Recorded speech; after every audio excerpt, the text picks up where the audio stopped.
Welcome back to the Fox Robbins Business Show. Come on in. Come on down. Come on down. Ernie Bach. The Fox Robbins Business Show. Been around for a long time. We are, the Fox Robbins Show is all about developing your best business ideas. This show is all about help, advice, encouragement, cheerleading, outright, unabashed cheerleading for Whipping, small business. Beatings. And we want to help and encourage small business. And you don't even have to have a business if you're just thinking about having a business. In fact, that's better yet. You should come and see us when you're just formulating your ideas for starting a business. That's the time to get the boat steered in the right direction. You might as well start, head out from shore with some life rafts.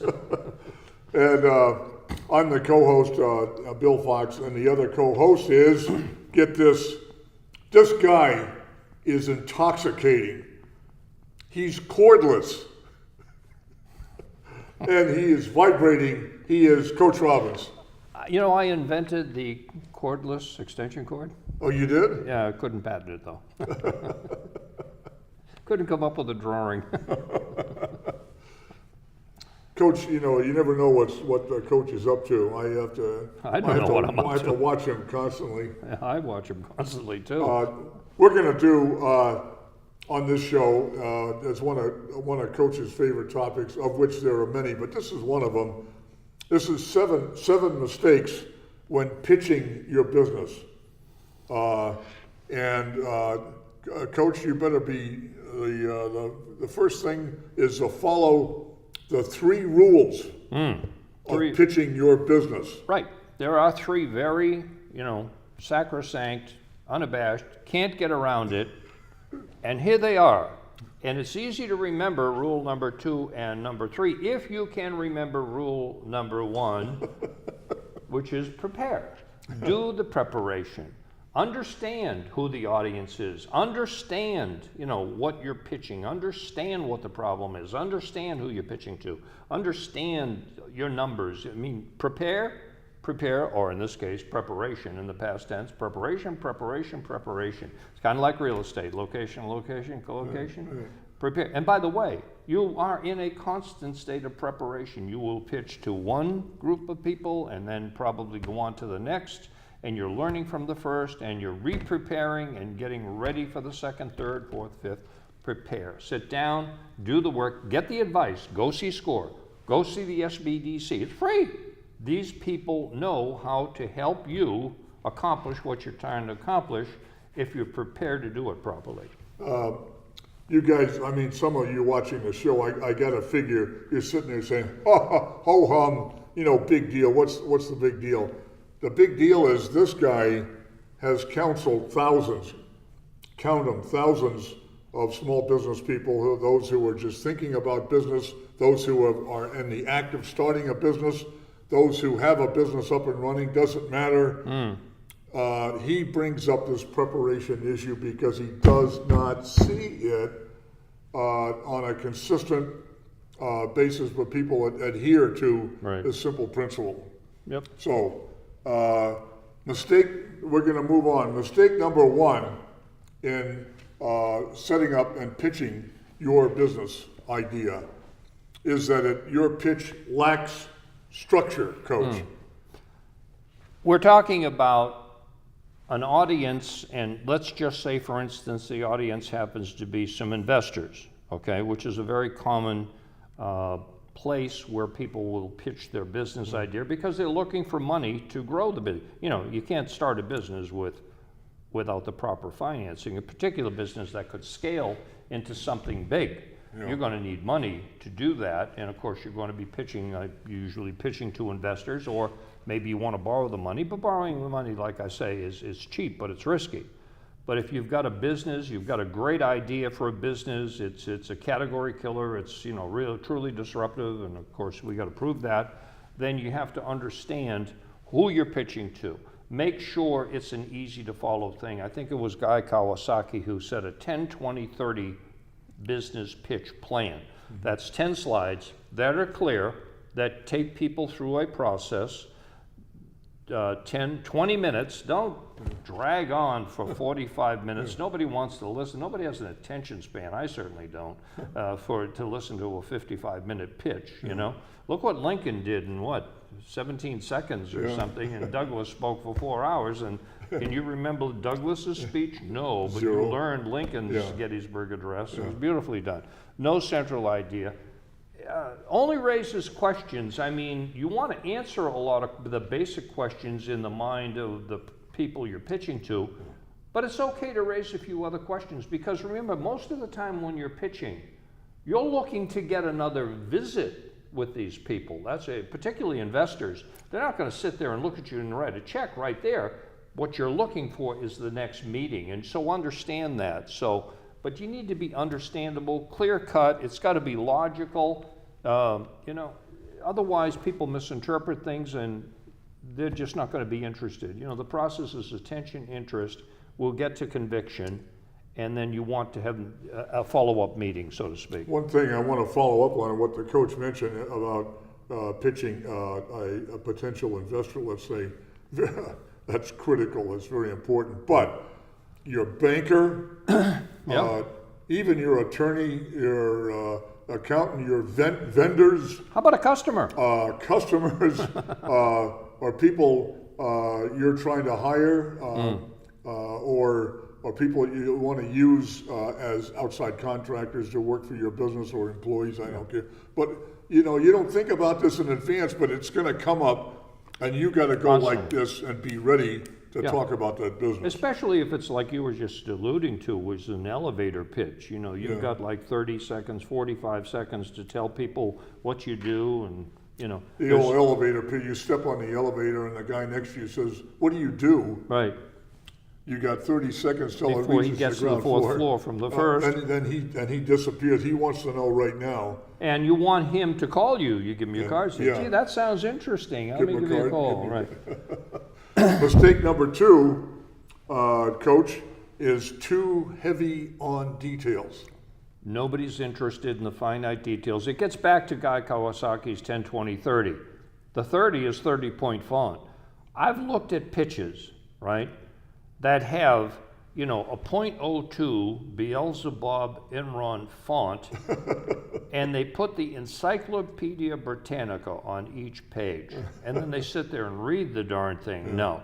Bullets, 30-point font. Triggers, you want people, when you're pitching, especially with a PowerPoint or anything like that, you want people listening to you. You want them to gain understanding. You don't want them sitting there trying to read, or even worse, put the next 10 years of detailed financial statements on one slide. You know, you can't see that. You can't. There's too much information, and it's not information. It's data. There's a difference between data and information. Data is all the stuff that's there. The information is the part of data you want to use to get a point across. Just don't get sidetracked. Be clear about what you're telling them. If you're going to be talking about sales and revenues the next few years, just put the numbers, the big numbers on there. Nobody's interested in the detail at this point. That will come in the next meeting, which is what you're hoping to get out of, you know, a pitch to, say, an investor group. And you get bogged down in the details. You didn't leave any time for key arguments, and you also this idea you get too many details that you're throwing out. You get the mind of the person listening sidetracked, going off on a tangent that you didn't want. Right, or even worse, they go to sleep on you. Go to the. Oh my God, this guy's just dragging on. You know. Mistake number 3 is that you have cleverly lacked knowledge about your audience, Coach. First question you always ask yourself is, who's my audience? And what do they want? And what do I want as an outcome of this meeting, this presentation? You better understand who your audience is, because different audiences may want different things. A bank wants to know how they're going to get paid back. A venture capitalist or an angel investor wants to understand the risks and the ROI, the risks on their investment, you know, the return on their investment rather, over what period of time. You have to understand who it is you're talking to in all cases, and what are their hot buttons, and that you're trying to reach to accomplish whatever your goal is. And of course, like I've said, when it's an investor pitch, you want the next meeting. You want these investors to say, look, when can we come to your location and sit down and do some due diligence and dig in, because we're ready to write a check. This is sounding pretty good at this stage. I know it, and also I was poking fun of the guy who was doing a pitch, and the pitch started out, this is a manufacturing business, and 50% of the audience rose up as a body and went to the men's room, the ladies' room. You know who your audience is today. You have today, you know, the internet coach is everything. You know, and everybody wants to hear about the latest Yahoo or the Amazon, Snapchat. You know, Snapchat, I don't know, whatever. You know, and you stand up and say, well, this is a manufacturing operation. Anyway, know who's listening and be prepared to address. Also, there's a failure these days, talking about the internet, failure to use social media to get your message out, or to check up, you know, with social media these days. You can check up who's in the audience. Mm-hmm. Absolutely. You can go to somebody has a page on Facebook or LinkedIn, and you're talking to that person or those persons, and you could just go click and look them up. Yep. But you didn't. Right. Shame on you. You didn't prepare. And of course, we've bounced off this, you know, previously. You lack adherence to the time frame, Coach. How about that? You see that every once in a while? On rare occasion, to get back to Guy's 10, 20, 30 rule, you got 20 minutes. Number one, start on time. Okay? Actually, 20 minutes is a lot of time. You can get a lot of information in on 20 minutes. It might be 10. If it's 10, stick to the 10. Don't do this. I've been to so many presentations, not necessarily pitches, you know, for money, but presentations. And you're there, it's going to be a 1-hour training session. And the trainer is going through the presentation, and there's 2 minutes to go, and he's only gotten halfway through his presentation. Okay? Yeah. So he didn't time it very well. Right. And so the last half of it is done in the last minute. Boom, boom, boom, boom. And, you know, it's just so dumb, it's unbelievable. One of the notes we've got down here is the most deadly of all is this. Right. If everybody in the audience is doing that, you're in a lot of trouble. You certainly haven't captured their attention or their interest. You know, you've lost them someplace along the line. And how much time? You know, 20. You've mentioned 20 minutes often. Yeah. No more than. No more. Nobody wants to leave time for questions. You know. Well, yeah, you should. I mean, you talk the whole time. You want questions. And then you're out of time, and there's no time for someone to ask. And that's a mistake, because you want to engage the audience. Right. So you allow some time. Well, you know, thank you very much. And does anybody have any questions?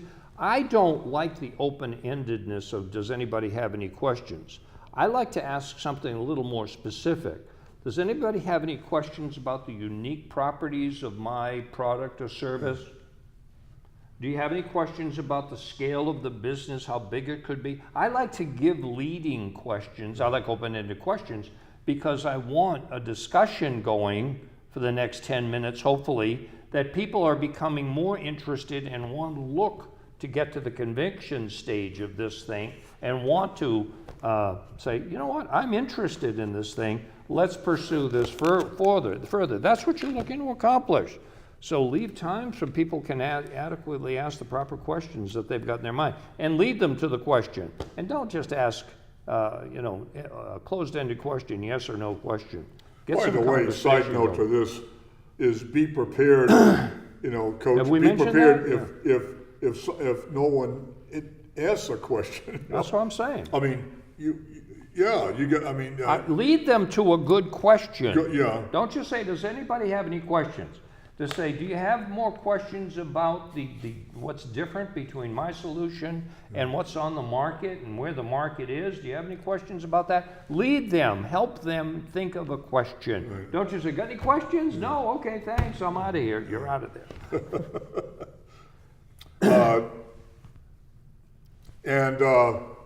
Speaking, we've been talking to you up to this point. Maybe you've got the impression we've been talking about speaking to an organized group. But suppose you're not, you have to be prepared. You have to be prepared for so-called impromptu.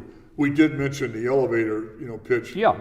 That's impromptu. Right. But Coach, do you need to be ready with this impromptu pitch? Tell us about that. Well, that's part of being prepared. I could give you the elevator pitch for the SBDC. I could give you a 5-minute or 2-minute pitch about what the Small Business Development Center is all about nationwide.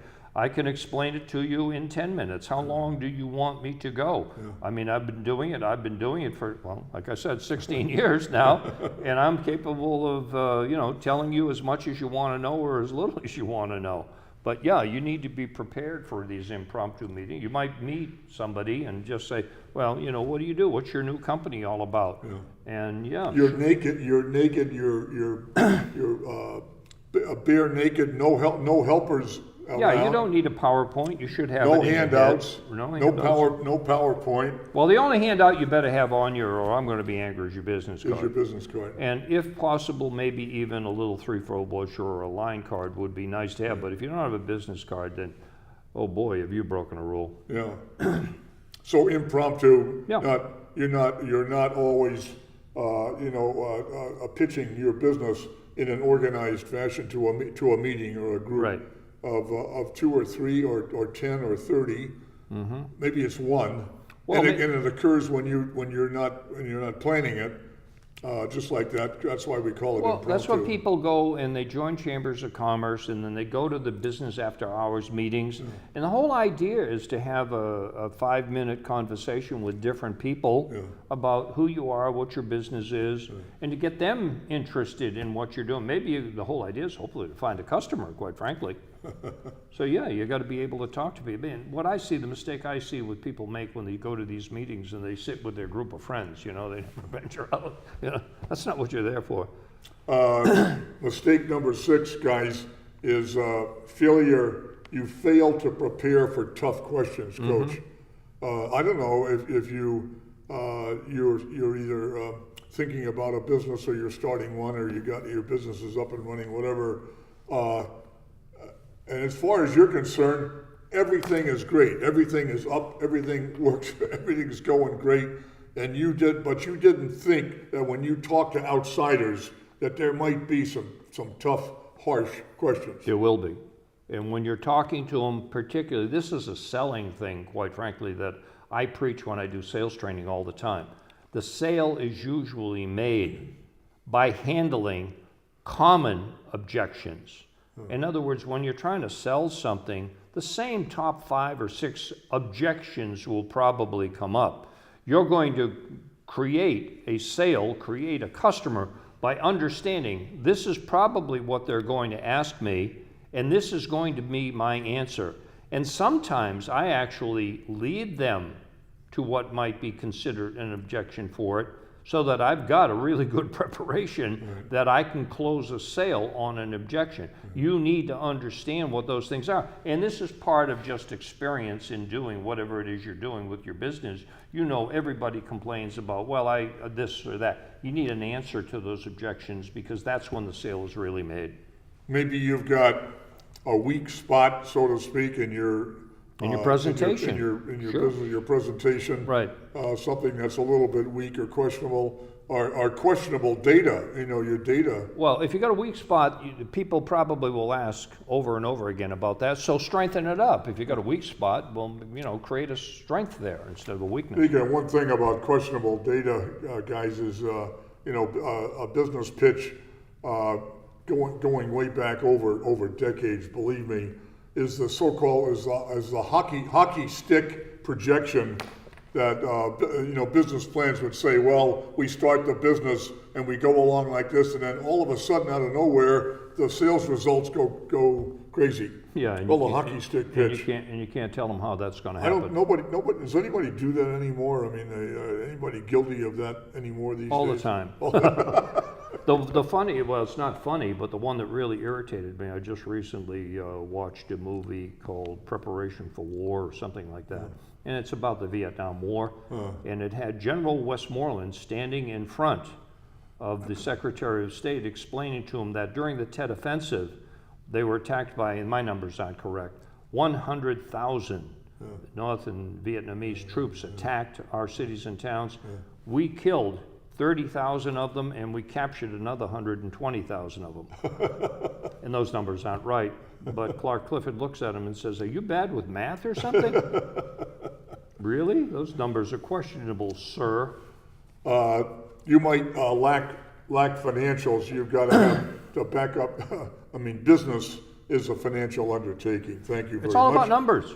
So the financials have got to be there, but you're so excited about your product, your service, about the huge expanding global market. Oh, yeah.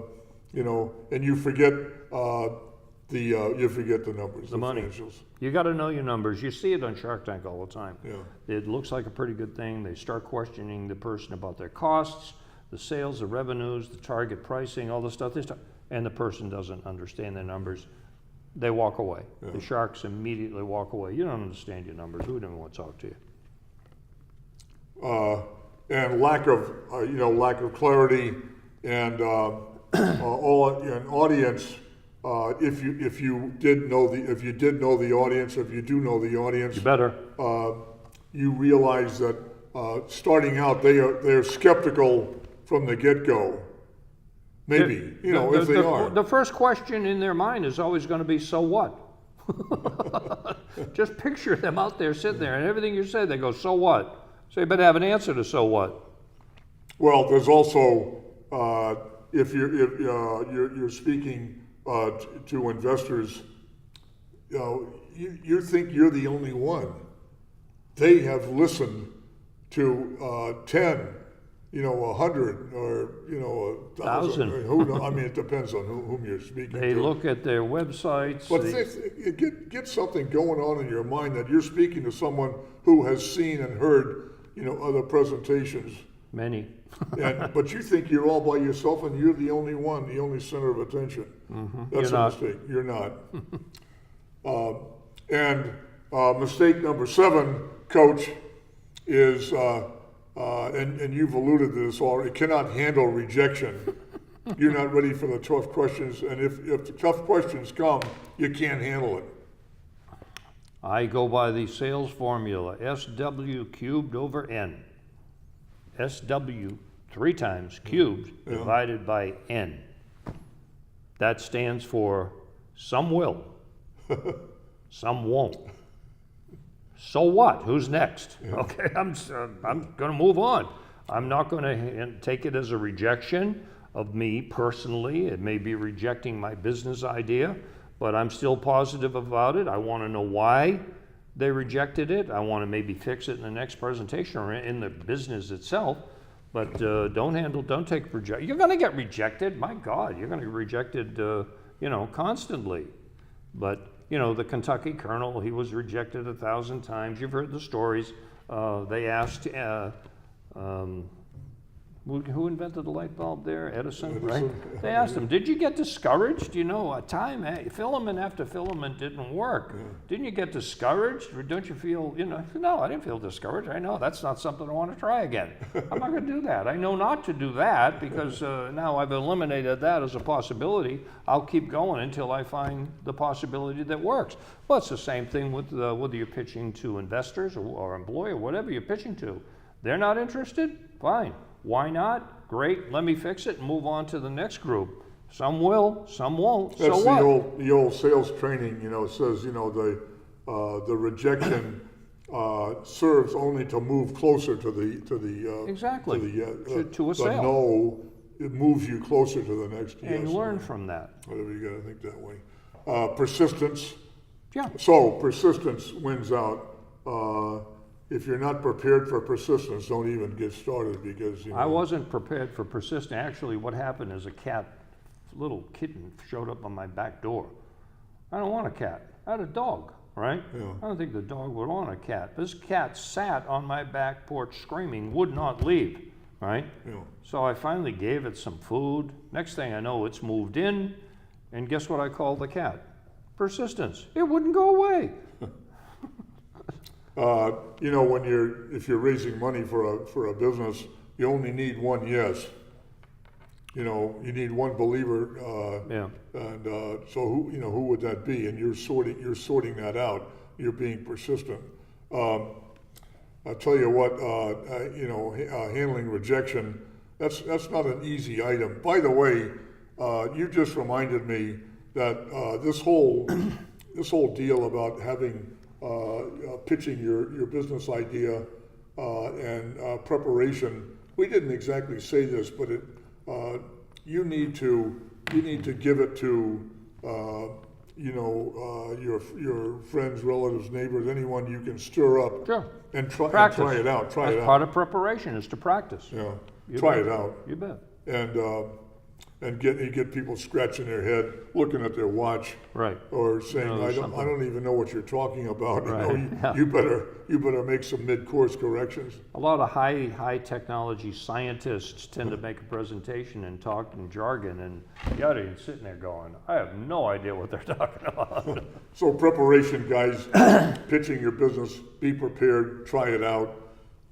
Be ready for all of these eventualities, Yep. and you're going to be more successful. Right. Okay, great. Thank you for watching Fox Robbins Business Show.